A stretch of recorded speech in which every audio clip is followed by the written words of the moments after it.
tetap setia pada perjanjian. Refleksi pagi 608. Mengapa Tuhan memperkenankan kerajaan Asyur untuk menyerbu dan menghancurkan kerajaan Israel Utara? Hosea 8 ayat 1-3 menjelaskannya. Tiuplah sangkakala, serangan laksana Raja Wali atas rumah Tuhan. Oleh karena mereka telah melangkahi perjanjianku dan telah mendurhaka terhadap pengajaranku. Kepadaku mereka berseru-seru, "Ya Allahku, kami Israel mengenal Engkau." Israel telah menolak yang baik, biarlah musuh mengejar dia. Saudara-saudara, Israel dihukum Tuhan karena mereka tidak setia pada perjanjian dengan Tuhan untuk mengikut Dia dengan setia. Seruan pertobatan semu dari Israel yang mengaku mengenal Tuhan tidaklah dihiraukan Tuhan, karena Tuhan tahu kesesatan hati mereka. Israel tetap akan dihukum Tuhan.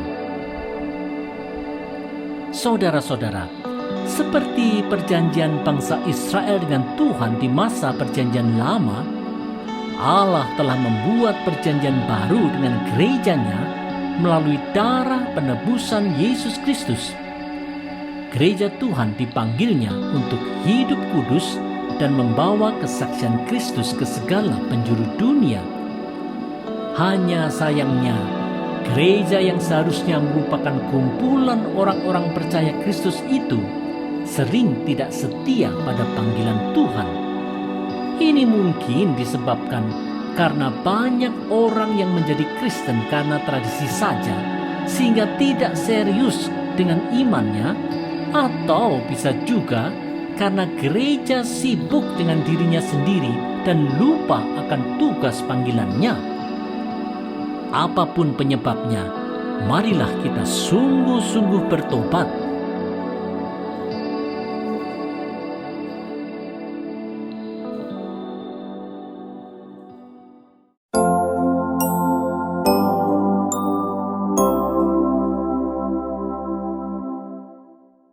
Bergantung hanya kepada Tuhan.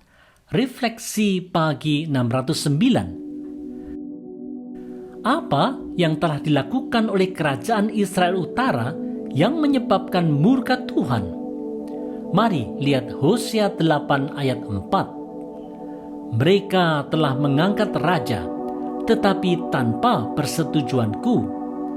Mereka mengangkat pemuka, tetapi dengan tidak setahuku. Dari emas dan peraknya, mereka membuat berhala-berhala bagi dirinya sendiri, sehingga mereka dilenyapkan. Saudara-saudara, di dalam keangkuhan hati, bangsa Israel telah mengangkat raja sesuai dengan kemauan mereka sendiri dan membuat serta menyembah ilah buatan sendiri. Allah yang kekal dan maha tinggi digantikan dengan berhala yang mati. Bangsa Israel memang layak untuk dimurkai Tuhan. Walaupun mereka tahu apa yang baik, mereka tetap memilih untuk melakukan yang jahat. Saudara-saudara, keangkuhan hati dan keyakinan pada diri sendiri yang salah bisa menyebabkan orang Kristen untuk mengabaikan Tuhan dan bertumpu semata-mata pada kekuatan diri sendiri saja. Segala prestasi, kekayaan, jabatan, dan segala kemampuan diri bukanlah lagi dilihat sebagai anugerah dari Tuhan, tetapi sebagai hasil dari keringat sendiri saja. Tuhan yang kekal dilupakan dan digantikan dengan yang lain. Mungkin saja mereka masih mengaku Kristen dan melakukan tradisi Kristen, tetapi sebenarnya hati mereka tidak mau lagi menaati Tuhan. Oleh sebab itu, marilah kita kembali mengevaluasi kehidupan kita dengan mawas diri dan bertobat. Hanya melalui pertobatan sajalah Tuhan akan beri pengampunannya. Ayo bertobat.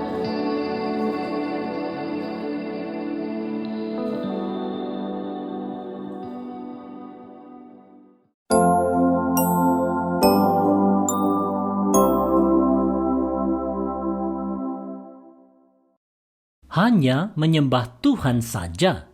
Refleksi pagi 610. Anak lembu emas yang didirikan oleh Raja Yerobeam di 1 Raja-Raja 12 telah menimbulkan murka Tuhan seperti yang dinyatakan di Hosea 8 ayat 5-7. Aku menolak anak lembumu, hai Samaria. Murkaku menyala terhadap mereka. Sampai berapa lama tidak dapat disucikan orang-orang Israel itu?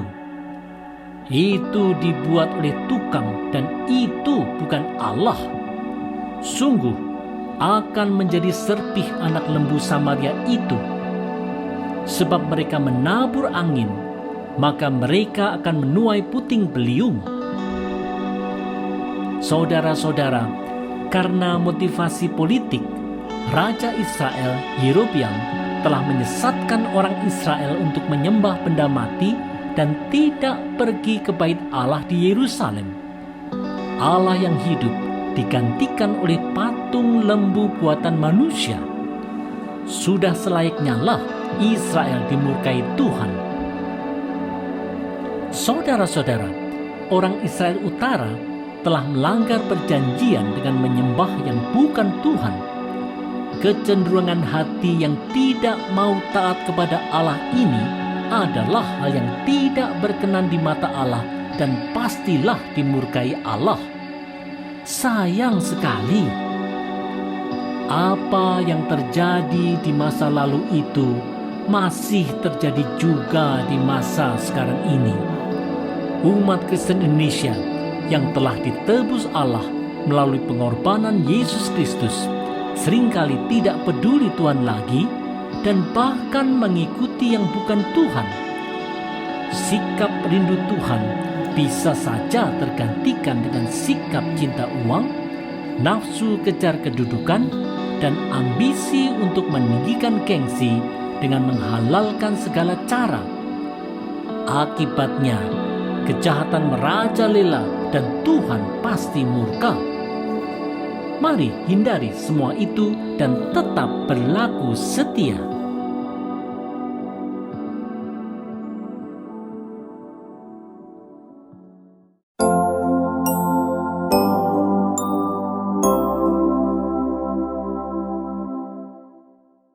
Tidak bersikap bodoh.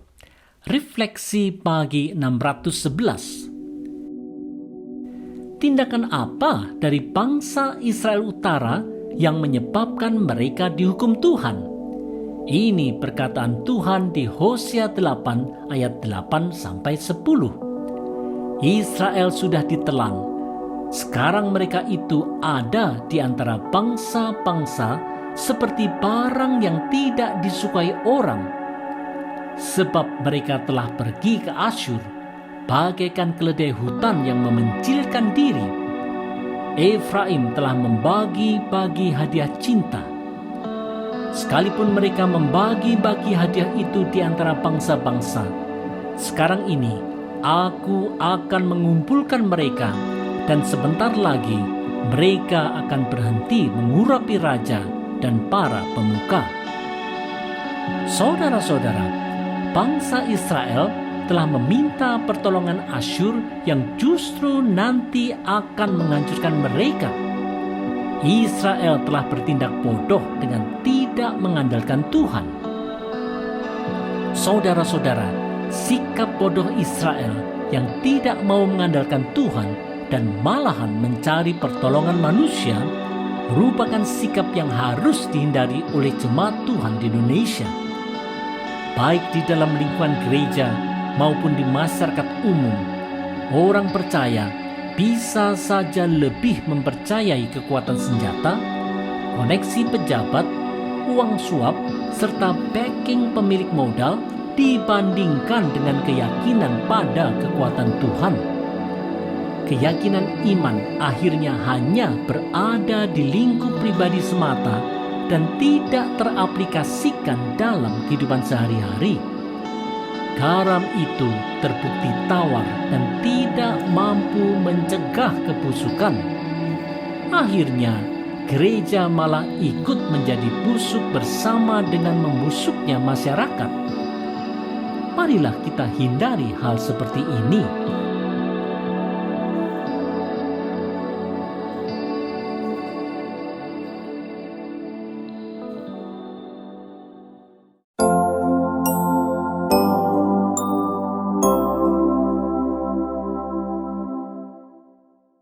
Tetap setia menyembah Tuhan. Refleksi pagi 612. Apa penyelewengan dari bangsa Israel Utara yang dimurkai Tuhan? Ini sabda Tuhan di Hosea 8 ayat 11 dan 12. Sungguh, Efraim telah memperbanyak mezbah. Mezbah-mezbah itu menjadikan mereka berdosa. Sekalipun kutuliskan baginya banyak pengajaranku, itu akan dianggap mereka sebagai sesuatu yang asing. Saudara-saudara, bangsa Israel telah menjauh dari Tuhan dan membangun banyak mezbah penyembahan berhala. Walaupun mereka masih mengaku sebagai umat pilihan Tuhan, mereka sebenarnya tidak beribadah kepada Tuhan lagi. Pengajaran firman dari Tuhan tidaklah lagi didengar dan diperhatikan. Tuhan dan perjanjiannya diabaikan. Bangsa Israel memang telah tersesat jauh. Saudara-saudara, seperti halnya di masa lalu, umat Tuhan di masa kini bisa saja terjerumus menyembah ilah lain dan tidak peduli firman Tuhan yang mungkin masih mengaku sebagai orang Kristen, tapi sebenarnya dia bukanlah pengikut Kristus. Bisa saja yang dia sembah itu ambisi diri, harta, ataupun yang lain. Firman Tuhan tidaklah lagi menjadi pedoman hidupnya. Ini haruslah dihindari.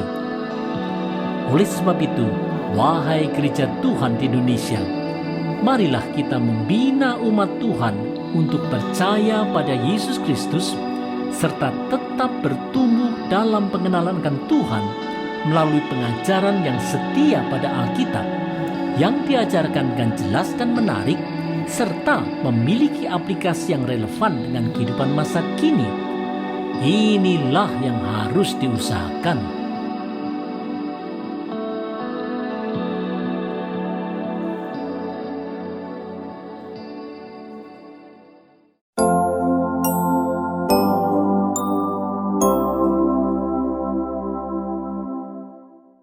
Bukan sekedar ritual semata.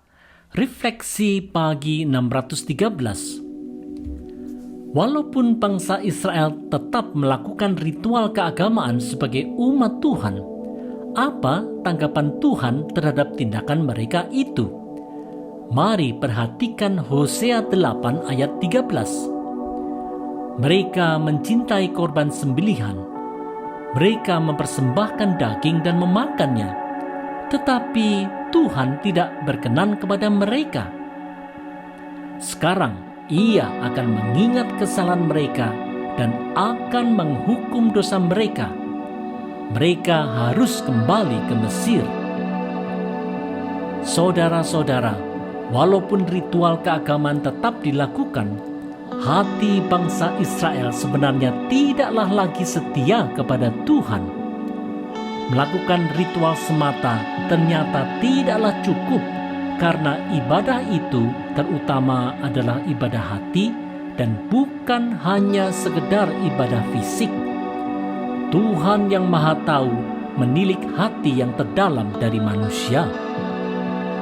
Saudara-saudara, ibadah orang Kristen di Indonesia memang memiliki banyak ritual keagamaan yang terwujud dalam bentuk liturgi, tradisi perayaan hari raya, sakramen, penggunaan simbol-simbol Kristiani, serta berbagai ritual yang lainnya. Semuanya ini hanya akan menjadi baik dan berkenan di mata Tuhan bila semuanya itu disertai dengan hati yang taat dan setia kepada Tuhan. Bila segala ritual keagamaan itu hanya dilakukan secara tradisi tanpa hati, maka semuanya itu menjadi tidak berkenan di mata Allah. Wahai umat Tuhan di Indonesia, marilah kita memeriksa hati kita. Apakah kita melakukan semua ritual kekristenan kita dengan hati yang taat dan setia pada Tuhan? Marilah kita sadar dan bertobat.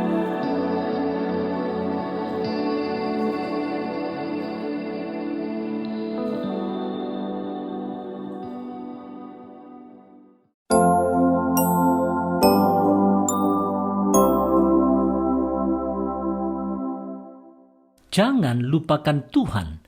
Refleksi pagi 614. Apa hal yang dimurkai Tuhan dari kerajaan Israel di utara dan kerajaan Yehuda di selatan? Ini yang diungkapkan di Hosea 8 ayat 14. Israel telah melupakan pembuatnya dan telah mendirikan istana-istana. Yehuda telah memperbanyak kota-kota yang berkubu. Tetapi aku akan melepas api ke dalam kota-kota mereka, sehingga puri mereka dimakan habis. Saudara-saudara, kejahatan utama dari Israel dan Yehuda adalah mereka telah melupakan dan meninggalkan Tuhan Allah mereka. Dalam ketidakpedulian akan Tuhan itu, mereka mendirikan istana dan membangun banyak kota berbenteng dengan sistem pertahanan yang kuat. Mereka telah menyingkirkan Tuhan dalam segala jerih payah mereka. Tak heran kalau Tuhan memurkai mereka. Saudara-saudara, di dalam kehidupan umat percaya di Indonesia, apakah Tuhan diingat dalam segala kiprah dan kerja kita? Secara statistik, kita memang orang yang beragama Kristen. Tetapi apakah ini berarti bahwa segala perilaku kita mencerminkan keimanan kita itu?